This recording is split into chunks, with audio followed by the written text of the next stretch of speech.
दोस्तों स्वागत है आप सभी का मैथ वाले सर के नए वीडियो में। तो आज के वीडियो में हम समझने वाले हैं बेसिक बिल्कुल प्रतिशत होता क्या है। ठीक है, तो एक कमेंट आया था, उसके लिए मैंने इस वीडियो को बनाया। इसको मैं बिल्कुल बेसिक रखा है। मैं बिल्कुल आपको इसको कोर्स समझाऊंगा कि परसेंटेज होता क्या है, निकालते कैसे हैं, छोटी छोटी चीज़ें इसमें डिस्कस करेंगे। ठीक है, बिल्कुल बेसिक है। अगर इसके बाद भी अगर आपको ये वीडियो पसंद आता है तो आप कमेंट कर सकते हो कि आप सर इसको फर्दर कंटिन्यू रखिए, परसेंटेज में हमें सब कुछ जानना है। तो आप इस प्रकार के कमेंट करेंगे तो मैं परसेंटेज को ही कवर करवाऊंगा आपको 3-4 वीडियो या फिर 5-6-10 कितने भी वीडियो लगे, लेकिन मैं आपको बिल्कुल बेसिक से हायर लेवल तक जितने भी परसेंटेज के कंसेप्ट होते हैं सब कुछ क्लियर करा दूंगा। ठीक है, तो आप ये कमेंट पे होगी वीडियो। अभी ये केवल मैं समझाऊंगा, अगर अच्छी लगी तो कमेंट करना, नहीं तो जैसे हम क्लास 9th की कंटिन्यू कर रहे हैं वीडियोस को वैसे कंटिन्यू करते रहेंगे। ठीक है, तो सबसे पहले देखिए परसेंटेज प्रतिशत होता क्या है। ठीक है, इसको पहले समझते हैं, उसके बाद आगे इसको सॉल्व करेंगे। तो वहीं अगर डिफिनीशन की बात की जाए तो प्रतिशत गणित में एक किसी अनुपात को व्यक्त करने का एक तरीका है बस। अब कहोगे अनुपात क्या होता है। ठीक है, तो देखो प्रतिशत मतलब क्या, जैसे मान लीजिए कि आपके पास 10 रुपए हैं। ठीक है, और किसी ने आपको कह दिया कि इसका 5% क्या होगा। ठीक है, ऐसे ही क्वेश्चन बनते हैं। तो अभी ये तो नॉर्मल हो गया कि आप कैसे निकालोगे वो बात नहीं है, मैं आपको समझा रहा हूँ कि प्रतिशत क्या होती है। देखो कोई चीज़ को याद करने की, समझने की सबसे अच्छा तरीका यह माना जाता है कि आप उस चीज़ की आउटलाइनिंग को समझ लीजिए। ठीक है, एक बार जब उसको अच्छे से अंडरस्टैंड कर लेते हो तो डेटा वगैरह आपको याद करना आसान पड़ जाता है। ठीक है, तो इसको आराम से समझिए होता क्या है। देखिए प्रतिशत में हुआ ये कि किसी व्यक्ति ने जब 5% आपसे पूछा उस 10 टॉफी में से, तो आप क्या करोगे, सबसे पहला काम उस पूरे 10 टॉफी को आपको 100 भागों में बांट देना है। मतलब ये कि 10 टॉफी को 100 लोगों में बांट देना है। ठीक है, अब उनमें से 5 लोगों को पकड़कर और पूछ लेना है कि उन 5 के पास कितना मिला के टॉफी हुआ, बस वही आपका 5% हुआ। ठीक है, और अगर पूछ लिया जाए 20%, तो उन 100 व्यक्तियों में से 20 लोगों को पकड़ के उनका देख लीजिए कि कितना उनका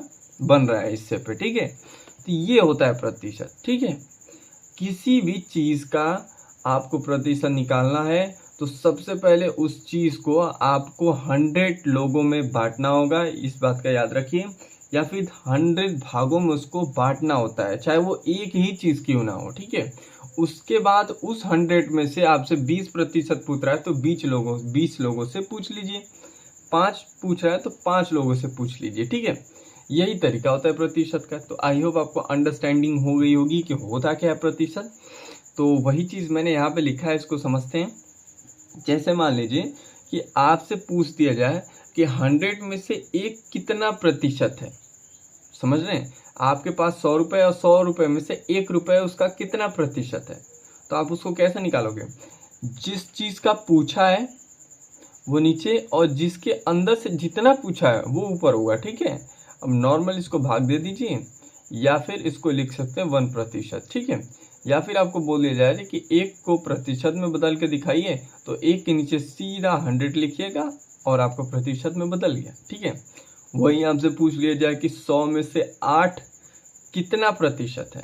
ठीक है, नॉर्मल है तो 100 को 8 से भाग, यहाँ पे 8 अपॉन में 100 लिख देंगे। ठीक है, 8 को 100 से भाग दे देंगे, जो भी वैल्यू आएगी वो आपका प्रतिशत में बदल जाएगा। ठीक है, वैसे ही 25 का भी प्रतिशत निकाल सकते हो आराम से। ठीक है, और 100 का पूछ दे तो आराम से 100 का 100 ही हो जाएगा। ठीक है, तो ये था बिल्कुल बेसिक। अब मैं आपको एग्जांपल भी करा सकता हूँ, लेकिन अभी आपको समझाया मैंने कि ये चीज़ें होती क्या है। ठीक है, तो चलिए एक एग्जांपल कर ही लेते हैं।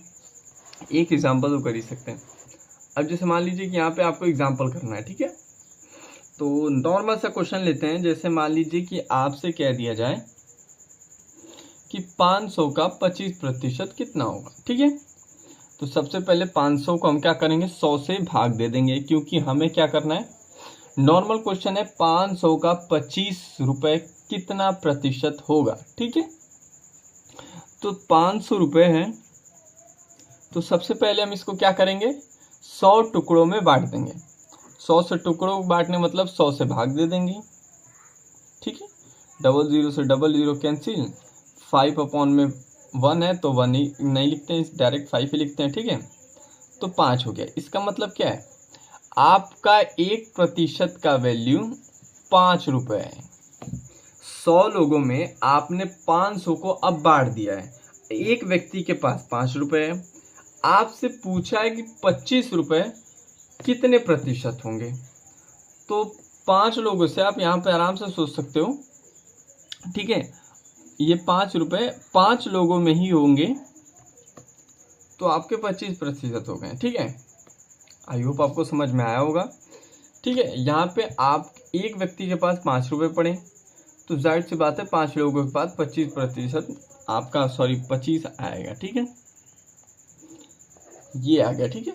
ये तो कंसेप्ट के माध्यम से आपने किया, ठीक है। जैसे मैंने आपको समझा दिया था कि इस तरह से इसको प्रतिशत में बांटा जाता है। तो नॉर्मल आपने इसको 100 टुकड़ों में बांटा और चेक कर लिया कि कितने 25 में आ जाएगा, मतलब 25 कितने लोगों के पास मिलाकर हो जाएगा, ठीक है। अब मैथमेटिकल एक फॉर्मूला भी होता है। ये तो नॉर्मल क्वेश्चन आराम से आपने कर लिया, ठीक है। अब कुछ क्वेश्चन ऐसे आ जाएंगे कि आपको थोड़ा दिक्कत हो जाए जोड़ने के लिए, इसलिए एक फॉर्मूला बना दिया जाता है, तो उसको समझते हैं। तो देखिए इसको कैसे कर लिया। सबसे पहले 500 को 100 से भाग दे देंगे, इससे हमारा 1% निकाल के आ गया 5, ठीक है। अब मुझे चेक करना है कि 25 रुपये कितने लोगों के पास होगा या फिर 25 रुपये कितने प्रतिशत होंगे, ठीक है। तो 1% आपका आ गया 5 रुपये, ठीक है।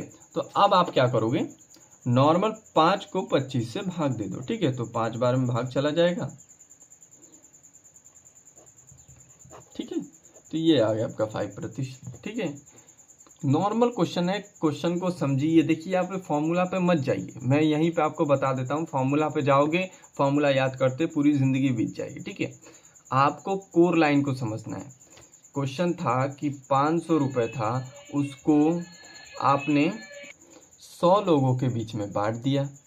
100 लोगों के बीच में बांटने के बाद एक व्यक्ति पे 5 रुपये आया, ठीक है। क्वेश्चन आपसे पूछा कि 25 रुपये होंगे तो कितने व्यक्तियों के पास होंगे या फिर कितने प्रतिशत होगा। तो नॉर्मल एक व्यक्ति का 5 है तो 25 में भाग दे दीजिए, समझ में आ जाएगा कि कितने लोगों के पास होगा, ठीक है।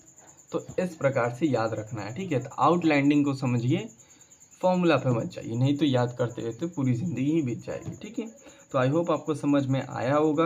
अगर वीडियो अच्छा लगा तो प्लीज़ कमेंट कीजिए। मैं परसेंटेज से एक एक चीज़ आपको एक एक वीडियो में समझाते जाऊंगा और पूरे परसेंटेज को आपको क्लियर करा दूंगा, ठीक है। तो मिलते हैं अगले वीडियो में। अगले वीडियो में हम क्लास 9 को ही कंटिन्यू करेंगे, ठीक है। तब तक के लिए पढ़ते रहिए।